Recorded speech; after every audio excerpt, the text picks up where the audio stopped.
name's Emma, and I'm the assistant manager and events coordinator here at Fairpond. Thanks for coming out. A little housekeeping before we begin. The bathroom is in the back right corner. The light is on the outside. Both of the doors will stay open should you need to leave. Now for the good stuff. Tonight we are so very happy, honored, lucky to welcome New Yorker cartoonist Harry Bliss to our store. Harry is joined by Dan Bowles, journalist for 7 Days. Dan is a culture co-editor for 7 Days. He first joined the paper in 2007 as its music editor, covering Vermont's music, comedy, and nightlife scene for over a decade. He became the assistant arts director in 2017 and culture co-editor in 2021. He has received numerous local and national awards for his writing on Vermont happenings. He loves dogs, dark beer, and the Boston Celtics. Harry Bliss grew up in New York State and comes from a long line of artists. He studied painting at Pennsylvania Academy of Fine Arts, illustration at Philadelphia University of the Arts, and earned a Master's of Arts degree from Syracuse University. Since 1999, he has published over 25 books for children and thousands of cartoons. 24 of his drawings have graced the cover of the New Yorker magazine, and he became a #1 New York Times bestselling author after publishing his co-authored collection of cartoons and comic strips with comedian Steve Martin, A Wealth of Pigeons. His self-titled cartoon Bliss appears in newspapers across the US, Canada, and Japan, and he's the founder of the Cornish Residency Fellowship for Graphic Novelists, located in Cornish, New Hampshire. Here to talk about his latest, You Can Never Die, a graphic memoir. Please help me in giving a warm welcome to Dan Bowles and Harry Bliss. Thank you. Nice to be here. What fun. Hey, everybody. This book. Might have to hold this. It's hefty. Yeah, it is. I was surprised by the heft of it when it arrives in the mail. But you've got a lot to say. So. Yeah, this was actually this book was 550 pages. We had to edit out 150 pages. So. Yeah. So it's a graphic memoir, but it's a little more unconventional than what you might think of as a memoir. I can't hear you, sir. Sorry, I will. I'll speak up. Is that better? Are the Do we mics? have mics? Are the Oh, mics working? mics are for you guys. Yeah. Oh, okay. Should I not point at the camera like that? Hi, Mom! Mom! Oh, she's dead. That's in the book. That's my wife, that's not your mom. I will be silly. Go ahead, sir. Yeah. I wondered maybe we could start if you could just sort of describe the premise of the memoir.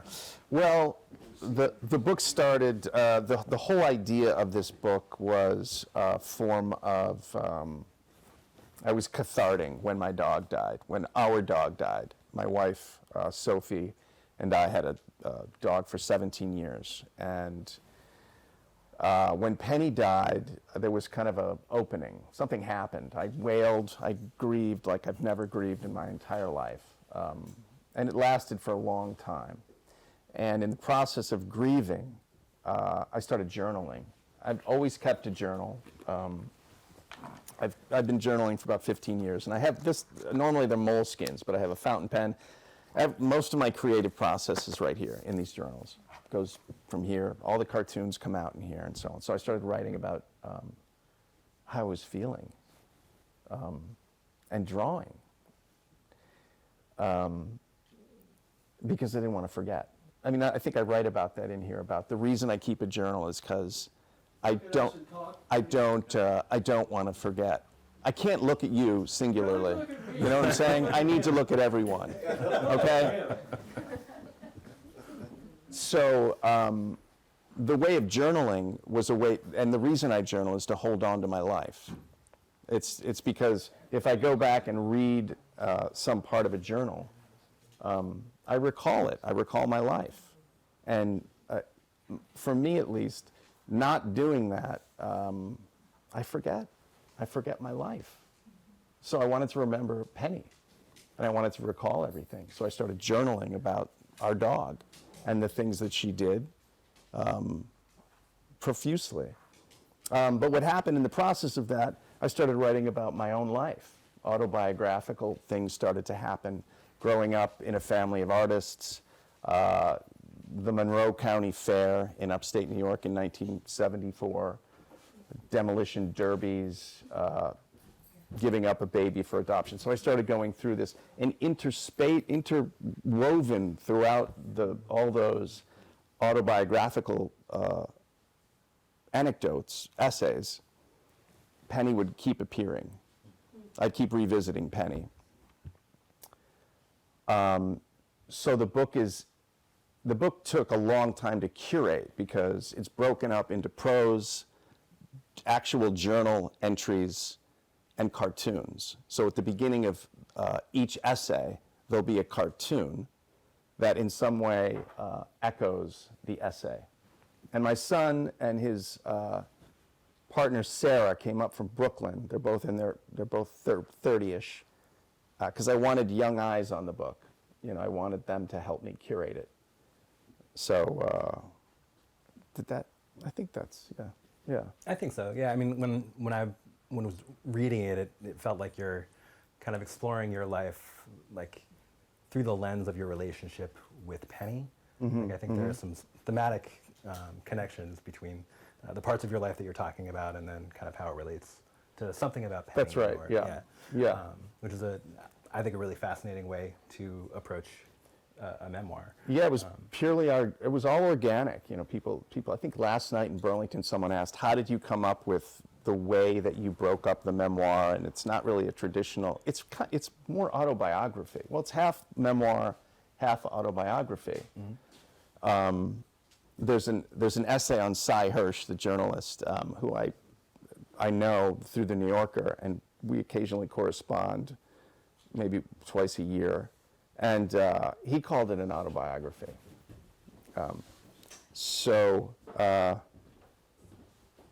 Yeah, but I wrote it for me. I wrote this, it's completely selfish. I wrote it for me. I don't care if anyone likes it. I love it. I think it's great. It's got all the art that I love. It's got Cornish, New Hampshire, watercolors I've done that I love. And yeah, I can pick this. This is the first book that I had to copy edit.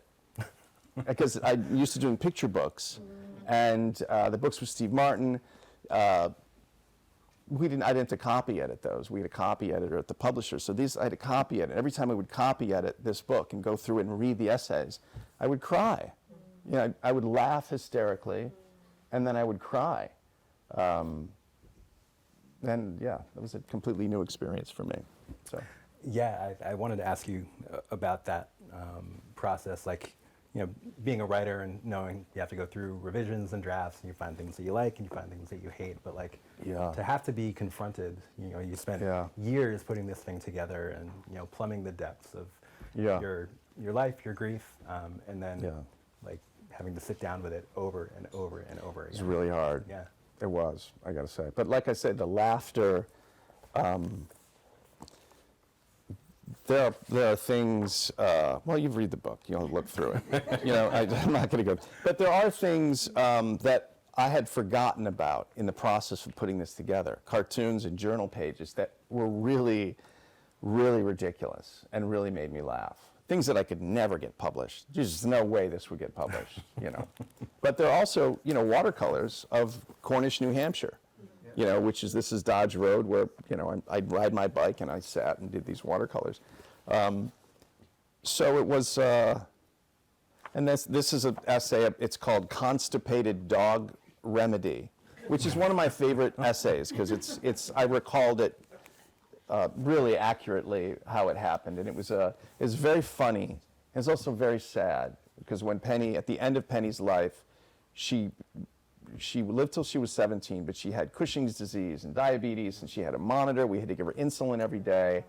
And there was a time where she couldn't go to the bathroom. She was constipated. So I was with my wife out front, and I'm not going to read it because I'm not particularly good. I can read other people's things. I can't read my own stuff. If you hand me Jane Austen, it's like Audible. I'll read it like it'd be beautiful. But so I went on YouTube to find out how to get a dog to poop if they're constipated. And it turns out you can read about it. You take 2 matches, and you don't light them, but you put the sulfur, something about the sulfur in the dog's anus. You've been and it worked. It worked. She's in the front yard, in Burlington, and there she walks forward and took the little match out, and then she pooped. And my wife, we were both so happy, and then my wife went over to Penny, and my wife started crying, so she was just, because, and then I held my wife, and it was a moment there of sadness. And I looked across the street, and there was another guy, my neighbor, with his dog, and the dog's looking at us like, what the fuck did you just do to that dog? What are you doing to that dog? It's so silly. Anyway. Yeah, well. It's our canine abuse of some sort. Watch out. Yeah. I'm glad that we learned something here today. This is educational and fun. Yeah. So if you're here, I'm guessing that you're probably familiar with Penny. Penny has been showing up in Harry's cartoons for years, but I was wondering if maybe you could tell us a little bit about Penny the dog that we might not know from seeing her in the cartoons all these years. Well, Penny, we all have dogs. It's like, oh, do we all have dogs? Raise your hand if you have a dog or you've had a dog, most of us. Yeah, I mean, Penny was kind of a de facto child for my wife and I. We didn't, kind of belatedly thought we would have liked to have had a child, but we didn't, and we were too old, I guess. So we had, we had Penny, and we treated her like a dog. But she was hilarious. She was very funny and very sweet and loving, and like any animal. But I don't think I'd have a career if it weren't for Penny. She appeared in so many cartoons, and I got to the point where I could draw her from memory, and I can now. But like there's nothing particularly. I mean, there's things special about Penny to me, but our dogs are special to us in their own way. But she trusted me. I think that was the take. For me, Penny trusted me. She knew I would put myself in front of a car for her. And Junior's the same way. Mm-hmm. And at least that's the way I felt. It's possible we have this tendency to think we're anthropomorphizing our dog in some ways. And maybe we are, but it doesn't matter. I don't care. What's that? She might have given you food. Yeah, oh yeah. Yeah, Junior's, there's a very nice give and take there, but it doesn't matter to me, I feel like Penny and Junior, they know how much I love them. They know, it's an understanding. There's a connection. Yeah. You have a cartoon, I think it's in the book, to that effect, where you're lying in bed and you say, I don't know how I would have gotten through this without you. Yeah. And the dog is just thinking, food. Right. Yeah. Did you get her as a puppy? Yes. My wife got her as a puppy. I think when I first met my wife, Penny was 4 months old, I think. And there's an essay in here about, I forget what it's called, Rough Start, I think. But when Penny wasn't even a year old, she had an immune disorder, a blood disorder. And she was that close to death. I mean, the vet said, I think it's time to put her down.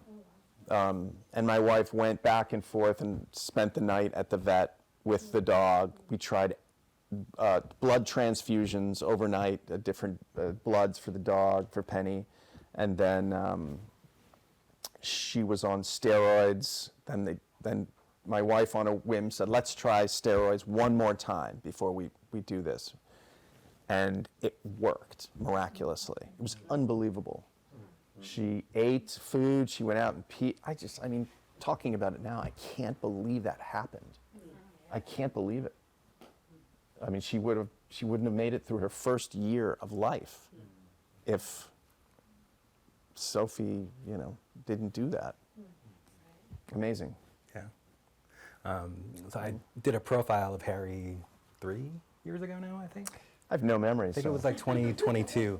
And you had mentioned at the time, I think you were telling me about that story and saying that Penny kind of taught you how to love in a way that you Yeah. you didn't really understand before she came into your life. Yeah, for sure. Well, yeah. Again, it's in the book is a childhood raised by two artists, and most of my life, my head was down, focusing on a career, focusing on me. But if you have a pet, that stops. You have to focus on. I mean, if you truly love your pet, you have to focus. You have to stop thinking about yourself. I see it all the time, and I'm out walking Penny or walking Junior now, and if he smells something, he wants to smell something, I'm not going to pull on the leash. I'm not going to. I mean, fortunately, I work at home, so I have the time to let him do his stuff. But I let him do whatever he wants to do. Patience, and compassion and empathy and all that stuff. I didn't have it. I really didn't. I mean, I had some of it. I went to a Jesuit school for a year when I was in upstate New York in 70. I don't remember 70. It's not important, but so there was some in the book. I talk about learning empathy for the first time, but trust, patience, and loving an animal. Being vulnerable to love. When you say, I love you. I love this thing. You're vulnerable when you. I wasn't like that before Penny. That's why I have 3 failed relationships. The one that worked out was Penny. My wife is Penny. Where were you when I needed your dog? I worked there soon enough. I know. I spent more money on engagement rings than student loans.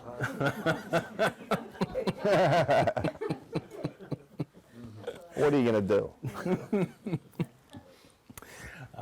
So the last big project that you had before this was the second book with Steve, Yeah. which was basically like his Hollywood memoir Yes. of sorts. I was wondering if there was anything that you took from that process working with Steve that you might have applied to your own memoir. Nothing. I got that question last night too, and there was no.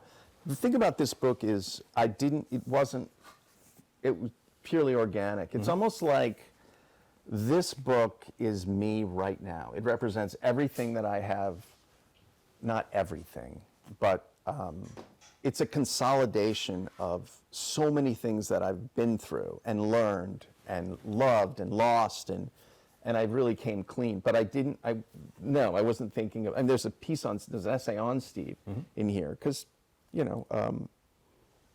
I like the guy. He's a nice guy, and I like his wife, and people want to hear about Steve. That's great. He's funny, and he knows a lot about art. But no, nothing. I didn't take anything away from that working with him. At least not that I'm aware of. Yeah. Maybe subconsciously I did. Yeah. So a lot of the book is derived from your journal entries. Yeah. Which you've been doing like 20-ish years? It's almost something? 20, yeah. Almost 20? Almost 20 years. Yeah. I'm curious about the process of going back. I just know when I look at things that I've written, whether they're journal entries or old things, and Yeah. it's really interesting to revisit Yeah. that person at that particular time. I was Yeah. wondering what that experience was like for you. Well, if I go, it's pretty good. It's not as cringy. It's not as cringy as you might think it is. Only because I'm 61, so I was probably started journaling when I was 45, something. So I was okay. I was a pretty decent writer, and I knew how I wanted to. I knew it was sincere. I knew the journaling was sincere. So if I go back and read a journal from 2015 or 2011, I can go back and read about something and say, oh yeah, I remember that. I forgot about that. If I didn't have the journal, I didn't write it down. It's in the abyss of the black hole of lostness. So your question. It was very hard though to go through those journals and find the moments that compiled this. It was just hard because the journals are stacks of moleskins. There's 3 full stacks, and I had to go through them, find the ones about Penny, which went back 17 years. I mean, she was 17 when she died, so. But they were fairly accurate. They were pretty right on. And some of them are, they're in here.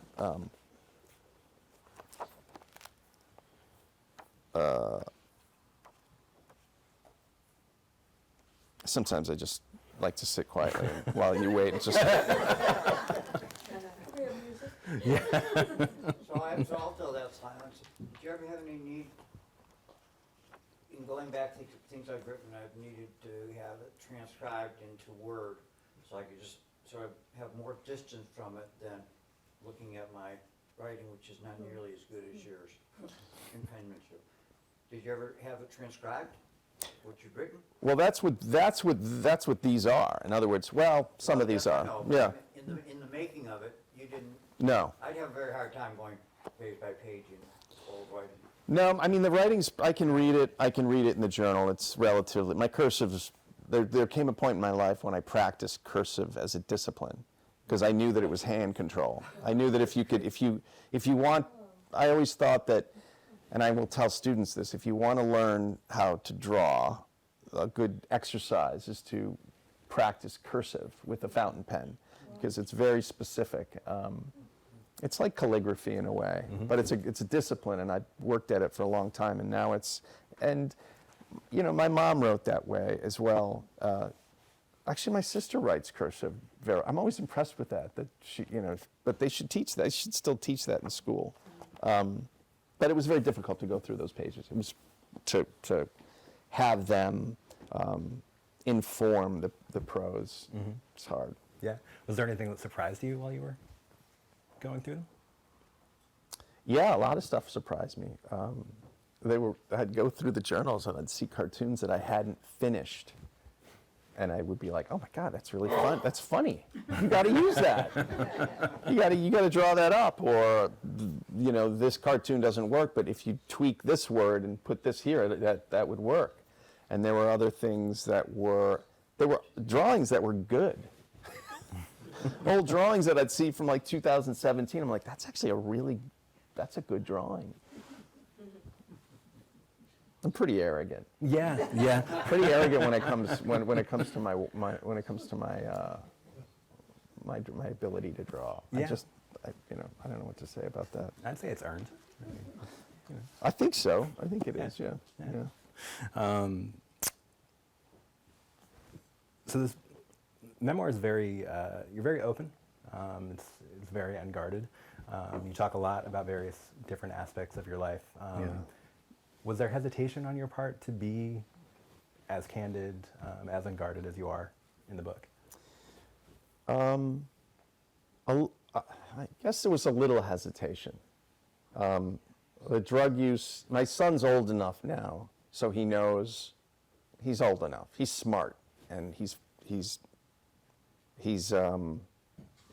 what's the word? He's pretty pragmatic, and he's also traveled and he's experimented with drugs. So he's been there, done that. Now he's a filmmaker in Brooklyn. He's good. So for me to talk about things like my drug use, I was okay with that. I was ready to come clean. And then the most difficult thing to write about was, being a bully to one kid. I was both bullied and I was a bully for a short period of time in my youth. And there's a vulnerability. I really had to be very real with myself and, in the end, everyone else about that experience, which was, I still hate that part of myself. I always will. So that was difficult, and it's difficult to read and to think about, but it happened, and yeah. And the other parts were, it was counterbalanced with humor. So if I would write something that was painful, where I was really vulnerable and I had shame around, I could write something that was quasi-funny, irreverent, that would kind of ease some of my pain. And that's kind of the way the book is curated as well. So the reader's not completely overwhelmed with just sadness. And I think that's an important point to stress for all of the heavy stuff that is in the book. It's also really, really funny. So yeah, I which mean, is it's yeah, very it's intentional, but yeah. How long goes typically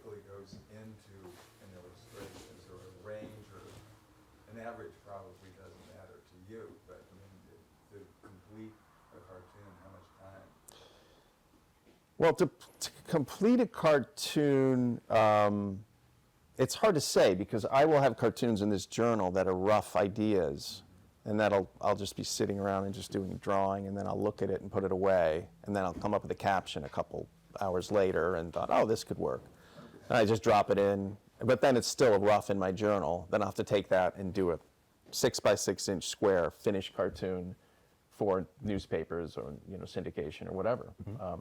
So but they usually the finished cartoon will take me about an hour and a half or 2 hours. Yeah, yeah. All by hand, no computer stylus. Is that true for cover of the New Yorker?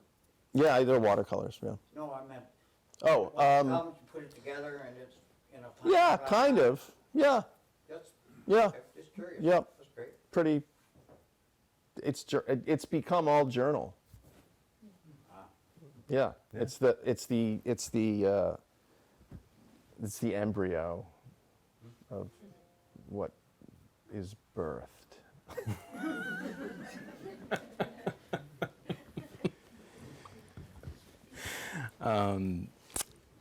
Going back to some of the kind of unguardedness in the book, you talk quite a bit about your upbringing and your sometimes fraught relationship with your parents, and then that kind of goes through, I don't want to spoil the book, but Yeah. by the end of it, Yeah. you're basically writing about your parents as they're both dying. Yes. Yeah. So I guess I have kind of two questions on that. Like one, I can't imagine you expected that you were going to be writing about that as you were working No, on this, yeah. but did you give any thought to like stopping it before you got to that point, or did it just feel like you needed to include that part? Yeah, no, it organically unfolded that way, and I wanted to. It's the same thing. I wanted to process the grief, Right. process what I was going through, and that was a lot of journaling. When my parents both passed away, on the process of writing this, a month apart, essentially. So my mom died of dementia, and my dad died less than 3 weeks before my mom passed away. So it was processing that was important to me. Mm-hmm. And again, going back to that and reading about my mom and my dad, it's important. It just felt like important to hold on to that. Mm-hmm. It just felt like I need to write about this. I need to put this stuff down. I need to draw about it. It just felt really important for some reason. And the humor would come in and out of that. I did a piece for the New York Times, a comic strip for the section called Modern Love. And they would have comic book artists sometimes do Modern Love. So I did a full page comic strip that's in the book about, I'm not going to look for it, but my parents, for many years, my mom would write notes throughout the house. My parents did not get along for many, many years. They really disliked each other, and they argued all the time, and they should have gotten a divorce many, many years ago. Everyone would have been much happier. Everyone, even the dogs. They didn't get a divorce. They stayed together, and everyone else suffered through their resentments and vitriol and unhappiness. And it was a tragedy. It was a tragedy. I see it as a tragedy, very tragic. The last 30 years of their lives, I see as a bit tragic. And I wasn't close to them. I was close to them in a way that is like a good son. They were proud of me. I said the right things. I wrote to them. I would do type letters on an old electric typewriter, and I would do the drawings for them that made them laugh, and they loved getting those. But I didn't love my parents. I didn't have like that love for my parents. I told myself that, and then they friggin' died. And I was like, shh, I loved my parents. Like, Damn. damn. You know what I mean? Yeah, it's like, oh, I miss my mom, and you know. Yeah. Yeah. What year was that? When did that happen? What year did your parents die? 23. Thank you. Yeah. Yeah. About a year, just over a year and a half. How long were they married? Well, too long was my first, to say that. They were married a long time, 50 they met in 58, so 2024. But they don't teach you about death in school. They don't teach you these things. There should be that really bothers me. What things? Death, the biggest subject in the human history of the human race. Mortality. You know, we don't, anyone, in our education system, 1 year of your high school experience should be death. There should be death of your dog, death of your family, your grandma. You should learn how to deal with death. It should be part of our curriculum. It shouldn't happen when your parents die and you have to clean out the house. You should know the pragmatic aspects of death, all of it. There are legal things you have to know. It's crazy. There's a lot. Yeah, Yeah. And there's emotional things. You're going to feel Of course. crazy. of course. You're sort of glad they're gone, and then you're going to start crying. And That's right. I think that would be helpful for the high school students. It to would hear. be, yes. think so. There's an essay in this about that. Right? Yeah. I think high school kids would like it. You could have the Grim Reaper as a mascot There you go. at all the football games. He'd hold the scythe up. Go, Cats, go! Well, I don't know. Anyway. So I wanted to ask you a bit about Junior, maybe transition to a happier topic. Yeah. But I was curious, you got Junior shortly after, not that long after Penny died, and I'm wondering how your relationship with Penny maybe has informed your relationship with Junior. Yeah. Well, Junior is an Aussie Shepherd. So he's a very smart dog. They're very loyal. Penny was loyal too, but Penny was loyal because I fed her.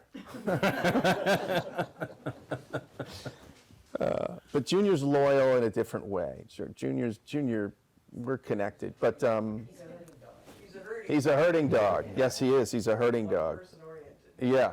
Yeah, I feel when I go to feed him, I can feel his nose pushing me this way into the kitchen. This is where the food is. But patience informed it all. I keep coming back to that. But having a dog and having an animal that you love, or anything that you love, you have to have patience. It informed. That's all. I think that's love and patience is all you need to deal with an animal or or a child, I guess. Yeah, I mean, Penny, it was actually, in some ways, it was a relatively smooth transition because Penny, when she was that old, she was suffering so much that she couldn't go to the bathroom. She'd wake up at 4 a.m. I'd have to lift her up off the bed. The book starts with this. And I'd have to bring her outside into the freezing cold of rural New Hampshire and wait for her to go to the bathroom and pick her up and bring her back in. So it was a lot of work. And then having a puppy a year and I guess over a year later is also a lot of work. So there wasn't a lot of change. One kind of segued into the other one. Yeah. Yeah. I'm asking this question for me, so you guys can take it or leave it. This year is the 50th anniversary of Jaws. Are we going to get Bruce or what? The screenplay. Yeah, I wrote a screenplay with a friend of mine called Bruce, and it's we had it. It's a good screenplay. we've worked on it for 25 years probably. And it's copyrighted, so I'm going to tell you what the basic premise is. It's a road trip about these two out-of-work actors who need some money and they have to transport the mechanical shark from Hollywood to Martha's Vineyard. So it's a road trip, a madcap adventure about their trip. So if anyone's in Hollywood or knows, how to get something greenlit, trust me, this is gold. I mean, I think it needs some tweaks, but we've done revisions on it, and we've sent it. My agent for this book works for CAA, which is the company, they rep Steven Spielberg, and I sent it to her, and she goes, "We can't do this. We rep Steven Spielberg." I was like, "Who would never?" And I thought, "Who can?" So anyway, that would make me so happy. Me too. If that got made. You know what's funny? I tell you, I sent it to Carl Gottlieb. I sent it to Steve Martin. I told Steve Martin about it, and that Carl Gottlieb and Steve both. He starred in The Jerk, and he co-wrote it with Carl Gottlieb. Carl Gottlieb was the screenwriter for Jaws, and I knew Carl Gottlieb's niece many years ago, and I sent this pitch to Gottlieb. He said, "It's a good idea." He said, "I don't know Steven anymore, but I think you should write it up." So, God darn it, we got to get this movie made, man. I have no interest in money. I don't want the money. I just want the movie to get made because I think it's a great premise. It's a great let me just tell you one scene in the script. Oh, go ahead. It's just what's great. It's great. It's like he does a spin-off. The two guys driving this truck, this semi across country. They meet these two girls in Vegas, working in Vegas, and they're on the run from the mafia because the studio head, he doesn't want the movie made because he freaking hates Steven Spielberg, this young 25-year-old. So he tries to thwart the whole road trip. But they meet these girls, and they kind of like each other, and they go back to the waitress's little trailer apartment, and they're laughing and having a good time. And the one couple go off to make out, and the other couple start showing each other their injuries from working in the restaurant business, just like the movie. Sure. It's like, and then the one out of work actor is talking about getting hit with a dolly, and she's, "Oh yeah, you think I got that beat? Look over here, Hot Oil, 1974." And it's just this really funny kind of back and forth like the movie. But anyway. Does anything happen to the shark? Oh, the shark gets beat to hell. So this is like the old man in the sea on acid. Yeah. It's like Good way the to describe shark it. gets just beat up, and they have to repaint it. But that explains why it didn't work in the movie. That's why it malfunctioned. And they're out-of-work actors, and we thought in the credits at the end of the movie, you would have like the credits roll, and you'd see they have bit parts in all these Spielberg's later films. They're in the background in Close Encounters and like. Anyway. I think it's a travesty this hasn't been made yet. Well, So, we'll see. open the floor up Yeah, anybody here. have any Do questions? folks have questions? Have you put Junior in any of your recent cartoons? I have. Yes, Junior's drawn in here, and he is in cartoons. I'll show you this. This is that's my go. I draw this as a mantra.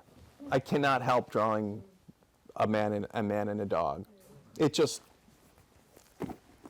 happens. Well, there's a squirrel and a dog. But yeah, Junior's. I just drew this a few hours ago in Burlington. I was sitting down and. Oh, there's the White House. Steve has an idea for a cartoon about Melania coin smelling like horse manure. I don't know how to turn that into a cartoon though. Here's one that Steve wrote the caption for this one. It's got a cat and a dog, and the dog is serving the cat, like the cat's out to dinner, right? And then I will send this little sketch to Steve, and so I need a caption. And Steve's caption is the cat saying, "Can you remove the head? I'd like to bat it around." Anyway, yeah. Did you have any apprehension after your dog passed about getting another dog? a bit younger than myself, and after my dog passed, I Yeah. just figured, I was concerned about me passing, Mm-hmm. and my dog survived. That's And they would really. take care of it, Oh, interesting. Yeah. Yeah. so I haven't gotten it. You can't be that much older than me. I did have some apprehension around that. I did. But in my in where I'm in New Hampshire, somebody had they had a litter of Aussie Shepherds, and my wife, my mother-in-law had a stroke a year and a half ago, so my wife was gone a lot, and she still does go back and forth to Mystic, Connecticut to care for her mom. So I was left alone in New Hampshire by myself, and I thought I'd like to have another dog. It was hard though. It was hard. It's a lot of work.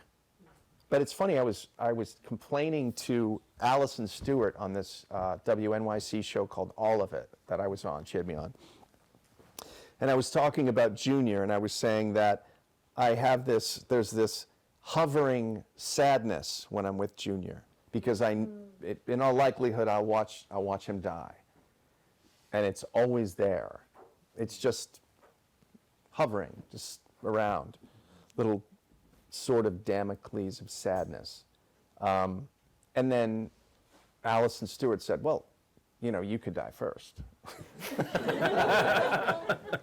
And I laughed out loud. I was like, and I thought, I almost, okay, because I know Junior would be okay. My wife would take care of him. Whoever fed him would,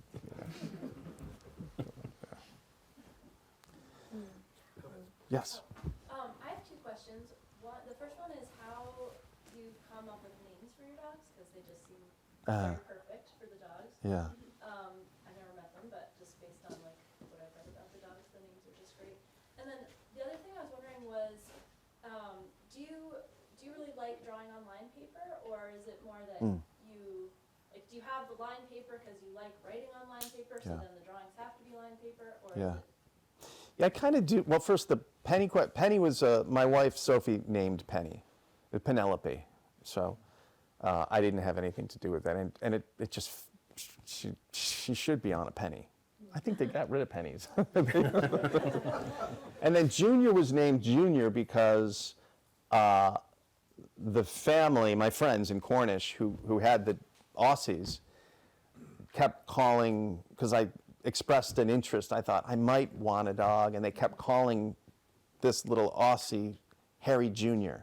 And I thought that was cute, and then thinking of a name, and someone said Junior, and my wife was like, I like Junior's good, I like that. So that's how Junior's name came to be. And regarding the paper, this actually isn't a lined journal. I usually do moleskins, but this is actually good paper that someone gave my biological daughter, who I gave up for adoption. That's in here. You can read about that. Gave this to me as a gift, as like a. So after all those years of using the lined, I can keep it pretty straight. Yeah, maybe I won't get the lined paper anymore. I like this paper. And it's a Mont Blanc miser stuck. It's like It's wonderful pen. just a Could you talk about that a little bit? beautiful, it's like, I love great writing implements. It's just fantastic. I'm not obsessive about fountain pens. I have like 4 or 5, but you get what you pay for. You can. This is probably a $1,200 pen, but you can get it on eBay. If you go on eBay and look for deals, you can get these for a lot cheaper, and you can repair them. And if you know a fountain pen person, make friends with the fountain pen person. But there's a sensual quality about, and you can turn it over. This is the one side, then you can turn it over and get like this really fine line. Do the bark that way, you scratch it. It's great. Do you ever change the nibs? Well, not on this one, but these are cartridges. So you fill the ink. But there are all sorts of, there's like bladder fountain pens you can get that's, I have another one that I bought in Moscow, like in 2000 something. Mine just showed off. I can't, it's so hard. It's just like, it's so much fun. Look at that. It's not bad. It's not bad. It looks like a little Arthur Rackham drawing. Look at me. It's the film. Yeah, it is. Yeah, they're Yeah, I do. highly recommend getting a great Hell, fountain pen. One of the best ever. Just a joy to write and to. William Steig once said that the thing he loved about drawing was watching the ink hit the paper. So, yeah. Yeah, I was curious how early in your life you were aware of New Yorker cartoons and whether that was an aspiration for you, at a relatively young age.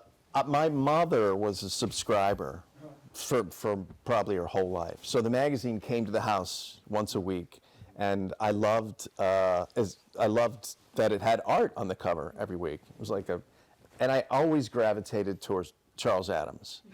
I just loved that lush black and white quality, and I loved monsters as a kid. I loved old black and white monster movies. I was raised on those. My dad had us watching Laurel and Hardy and Abbott and Costello, any Billy Wilder movie. We were film kids, so we made Super 8 movies. They were all monster movies. My dad found a huge fungi, this giant mushroom, in the field somewhere in upstate New York. So we filmed it, and we had the what the hell was it, Carl? The mushroom that ate Henrietta. We had little tanks with a string pull and it shoot. But so yeah, Adams. I was really moved artistically by Adams' work, and they were dark and just beautifully rendered. Though I love the drawing. Adams was unique in some ways because if you look at the Addams Family cartoons and their house, he didn't take anything for granted. He would draw the floorboards, and he would draw the wainscoting. He would pay attention to all the aspects of the house that gave it charm and personality, which informed you as a viewer. So, highly influential. Yeah. I own one Charles Addams. Yeah. I understand you journal as part of your life, Yes. and I'm assuming at some point the journaling became not only part of your life, but focused on creating the book. Was there a transition? Yeah, that's a great question. Yeah, I did think about that. And it's funny because I became self-conscious and somehow egocentric for the first time about the journal. Does that make sense? Oh, yeah. Yeah, because the journal, I didn't want that to happen. I wanted the journal to be for me. So I had to. Is that what you meant when you said egocentric, that it went from being something that you're sort of doing and this is mine to someone might see this? That's way? right. That's exactly right. Yeah, yeah. So, and that was disconcerting for me. But it happened. It happened. And and I'm on Instagram, which is a social media site that I kind of like to be on it. I've actually gotten work. I just got a gig for the New York Review of Books through Instagram, it's one of my favorite periodicals. And every now and again I'll post a journal page on Instagram that I'm proud of. Like it could be a cartoon or it could be a drawing of Junior, where I'll write, but I'm first writing for me. I've gotten to the point now, it's like, no, I hope I'm not writing for other people. I can only hope that that's not the case. But the ego comes into play. And how much control do we have over our ego? I try to do it for me and be sincere in a visceral kind of way. That's a good question. And I did know that at some point people were going to read it. So my cursive had to be pretty legible. So I think I first came across you as a persona through Instagram during COVID, just being stuck at home in school and things like this. And I have a dog named Penny, so there was that. Oh yeah, yeah. who's still alive, and she's gonna live forever. But Yeah, yeah. so I'm curious. I feel like I've followed you on Instagram very closely. You have a presence there. Mhm. How would you say you kind of reconcile, for lack of a better word, or do both? Kind of translate your Instagram persona into this, or Mhm. vice versa. Well, you know what? It's interesting. It's a good question because it's like at some point, a buddy of mine who co-wrote Bruce, he's like a brother from another mother. I love him. He's an advertiser. He's been an advertiser for many years, and he used the word. I'll show him something, a cartoon. He's also an editor, somebody I trust, and he said something like, "That's off-brand for you." And I thought about that, and I thought, do I have a brand? And I think I do. I think we all do. We all have a brand. We all have our nuances, and we're all different in our own unique ways. But for me, I think they're interchangeable, really. There are things in this that I won't put on Instagram because children, on my Instagram feed says not for kids, but there's a separation between this. This is far more me than my Instagram presence, I think. I don't know, you know me pretty well. I would agree. I think I might also point to, you don't have an introduction in the book. You have what An you call the intention. intention. Yeah. Maybe you could talk a little Yeah. about that. I do have, it was important that the introduction is what I call an intention. And the intention of this book is intimacy with readers. That's it. That's what I want in Instagram too. And Nice it work. is, intimacy, no, intimacy. And you have to be, And you got it. yeah, it's what I want. It's what I want in my art, and it's what I want in this book. So I write about, my intention for doing this is to have a connection to a reader, because I know what that's like when I've read a book or read, and I've felt intimacy. I was at a show at the LA County. I don't want to take up too much time. I was at a show at the LA County Art Museum, and I was looking at Modigliani's paintings, who's a painter I happen to love and grew up with. And I was looking at the work, and I had pure intimacy with the paintings. I felt like I was in the room with Modigliani, and I had to leave the gallery space because I was overwhelmed with emotion. I had to leave. I went out in the hallway. Yeah. And I called my mom. That's why I'm having trouble finishing it. I called my mom. So. Someone answered some happy question. Yeah. So I'm curious, when did dogs come into your life? Well, we had dogs growing up. We had Sonia and Igor, which were our two mutts growing up. My grandparents are from Eastern Europe, and I guess they like Russian names. But I wasn't connected in any way to dogs from the age of 9 to 40. No.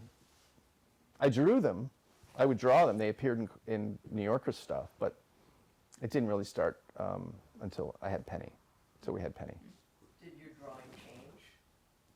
when you Well, had- I got better because I kept drawing Penny from life, which is very important to draw from life. So Penny made me a better artist, a better drafts person. So that happened, and it continues to happen. Drawing Junior, or trees, I'm outside drawing a lot. It's a mantra. It's like a visual mantra. Can't help it. You want to go first? Well, I have a lot of connections to your drawings in your book, and have loved your cartoons for a long time. But just quickly, so my dad went to Harvard with Fred Wynn. Get out. And we used to talk about the monsters all the time. And then I saw Ed Koren Koren, at yeah. Capital Copy, like in the middle of COVID. and he had this huge piece of art that he Oh, was wow. sending to the New Yorker, and it was like sending something over with a catapult, because, you know, you had to be like 20 feet apart from Yeah, everything. yeah. And I thought of that because of like, this picture, and then also I asked him how long it took him to draw it. And he Yeah. was like, I don't know. You know, he just didn't want it. Like, Oh, interesting. Yeah, yeah, yeah. it was in the New Yorker after all. Yeah, I think I know the drawing you're talking about. Yeah, Ed Corin did large finishes. His finished Yeah. pieces were pretty big, The and poster, yeah, he was like old school New Yorker guy. And mine were, when I first started, mine were big too. They were lush watercolors, and since Oh, and sorry, just one more thing. Fred Gwynn. We do teach cursive in Montpelier. Oh, that's good. Yay, awesome. Yeah, Fred Gwynn also was, we worshiped the Munsters, and he was an artist, and he wrote children's books. And there's one that I forget the name, but it was a really good, somebody should redo that book. I forget the name, but he wrote, I remember reading one of his children's books that he illustrated, and I thought, this is just a really good kid's book. I don't remember the name. But a friend of mine used to see him occasionally in Pearl Art on 14th Street in Manhattan. They were connected to Parsons School of Design. It's funny, yeah. So, yeah, two questions. One is, when you were in art school, was that your dream to do cartoons? No, I wanted to be a painter. I dreamed of hanging out with Toulouse-Lautrec, Modigliani, Yeah. Picasso, Gauguin, all the dead guys, George O'Keeffe. Yeah. How did it change for you? At Charles Adams, I think. I was in a bookstore in Nyack, New York with my son. He was very little, and I went into a bookstore and pulled out a book of Charles Adams cartoons. And I realized that the drawing was so excellent, and the gag was funny, and I had a kind of a little epiphany. I thought, I was a class clown when I was a kid, and I would, always liked to make people laugh. It was a way to get attention, and I can draw really well, and I can do this. And then I thought, people used to say to me when I was in art school, you should do New Yorker, you should try to get work for the New Yorker. So I went back and did some cartoons, sketches, rough color, rough black and white, washy things, typical of the New Yorker back then, I guess. And but no, I worshipped cartoons. I loved cartoonists. Again, there's an essay in here about growing up in an artistic family. We didn't distinguish between highbrow art and lowbrow art. It was just, I think I said, it's either sublime or sub-sublime art. And that still holds true. My father and his brothers loved people like Mark Rothko and Motherwell, and they also loved, Walt Kelly, who did Pogo, or Milton Caniff, who did Terry and the Pirates, or you name it. So we're really fortunate to have them around us. So one more question. Yeah. So now, you've had this whole career, do you ever dream about doing something else other than cartoon? I so wanted to do a spit take right there, just for the sake of doing a spit take, because I always think like that'd be so much fun, but then I would spit all over you. That would have been great. One of these days, I want to do a spit take. Totally forgot your question. Oh, dreaming of doing something else? Something else now, as you're My ambition has really waned. I'm not that ambitious in terms of a career. I just don't. I've been drawing for so long, and my hands kind of hurt sometimes. I'm most happy in my lazy boy with Junior next to me, reading a book. Think you can stop drawing? No, I can't stop drawing. Just thought I'd check. Oh, no. I always am journaling and drawing in my journal. And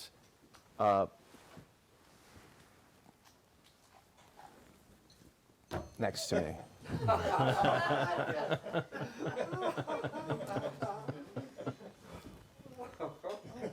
Sure. Yeah. It's a Manhattan. Oh, no kidding. Yeah. First time for everything, man. But I love to read. Let me turn, that's my alarm. I wasn't a kid who loved books. I loved art books. Oh, I gotta take my medicine. Right there. Right? No, I had this, but I had this recent kind of another sort of interesting, not an epiphany, but an awareness that when I was a kid, I was visually motivated. I loved looking at things. I didn't, if there were words on a page, it didn't interest me because I could look out the window and I thought, my God, look at that, or whatever.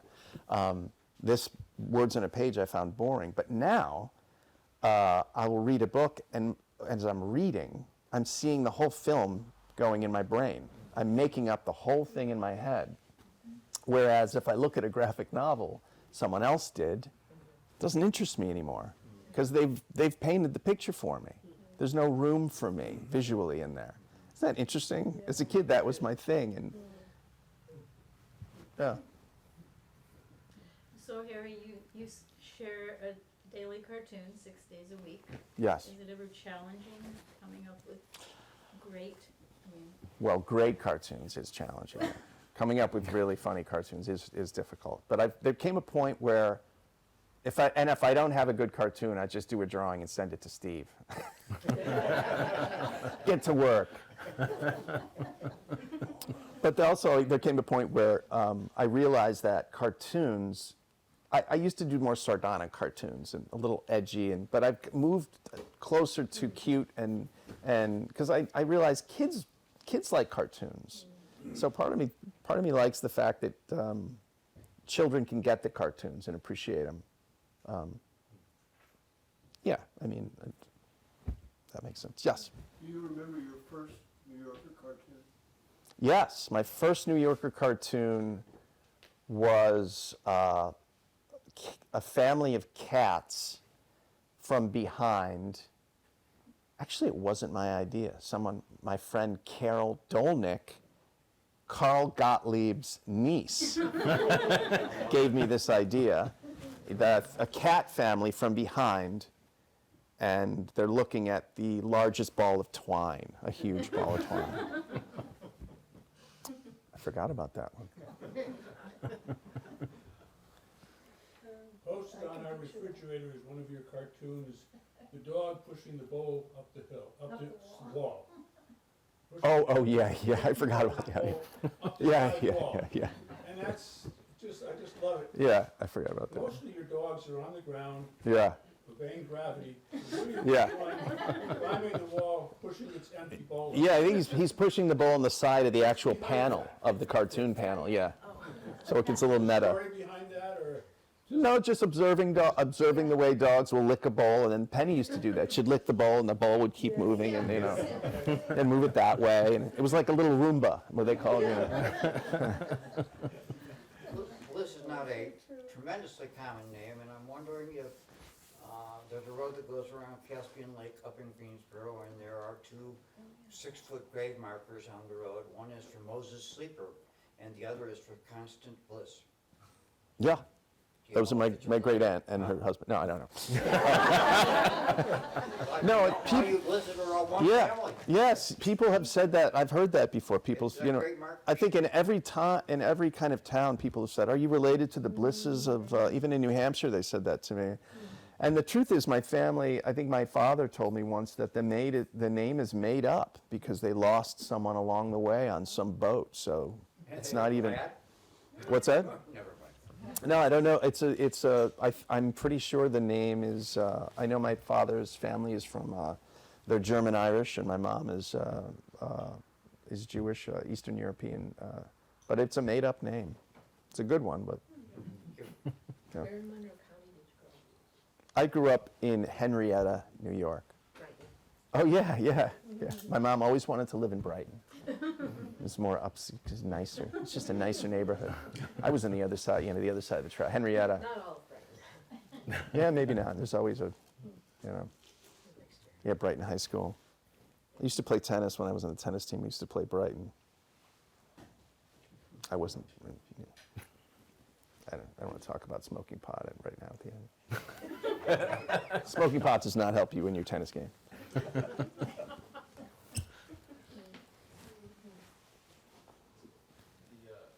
you said that some of the stuff in the book is unpublishable in other avenues. So is there a stack of cartoons somewhere that got finished but were deemed unpublishable? Yes. Yeah. It's not a huge stack, but I'll tell you one thing. There are a lot of things in my journals that are, I mean, it's not that bad, you know. It's not like, but I do that stuff to make me laugh, and some of them are in here. You know, the thing about the reason I put some of those in here, again, is because they make me laugh. But I know that some people are going to be offended by them. Like, I've already heard from those people. So, yeah, they've you know, they don't like the cursing, but I don't know what to say. It's my brand. Yeah. It's me. It is me. So I don't like editing myself, really. I don't like to make anyone feel bad. You know, I don't want to hurt anybody, but I don't like to, when I think something's funny or I think I don't want to edit myself and put it out there, because I know there's certain. Editors are for. What's that? That's what other editors are for. You can fight with them and. Yeah, Away. yeah. I mean, Steve wrote something that I thought was funny. I can't tell you though. Sorry, I just realized I shouldn't say that out loud. But he had something that I thought was very funny, that we were going to put in the book that had to do with Al Franken, who we love, and our editor said no. So, yeah. You do look the same, actually. I just saw this picture. That's you, right? Yeah, that's me. Yeah. How we doing on time? Any other questions? You guys having? I'll leave time for some signing. Sure. Okay. Yeah, for sure. Perfect. Yeah, thank you so much. This was great. Yeah.